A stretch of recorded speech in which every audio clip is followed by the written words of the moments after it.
सबसे पहला सवाल ये कि भैया हम टाइम टेबल बनाते क्यों हैं? उसका मैं लॉजिक आपको क्लियर करता हूं कि टाइम टेबल बनाने से सबसे बड़ा फायदा क्या होता है। जब आप टाइम टेबल बनाते हो महीने भर का, जिसको आप फॉलो करते हो, तो उससे सबसे बड़ा बेनिफिट आपको ये होता है कि आप अपने स्टडी को क्रॉस चेक कर सकते हो कि आपकी स्टडी में प्रोग्रेस कितनी है, किस सब्जेक्ट में आप कैसा कर रहे हो, कितना कर रहे हो, उसका आपको अंदाजा रहता है।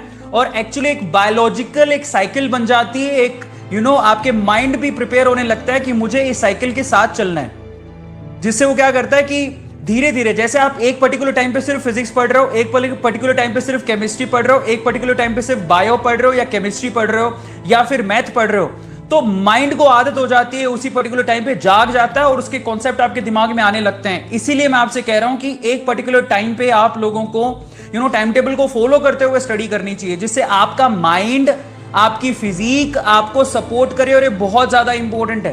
क्लियर हो गया? इसलिए हमें अपनी स्टडी को क्रॉस चेक करने के लिए कि हमने पढ़ाई की तो हमारे पढ़ाई का लेवल क्या है, हम किस लेवल तक पहुंच चुके हैं, कौन से सब्जेक्ट में, हमें अंदाजा होना चाहिए अपनी प्रोग्रेस का।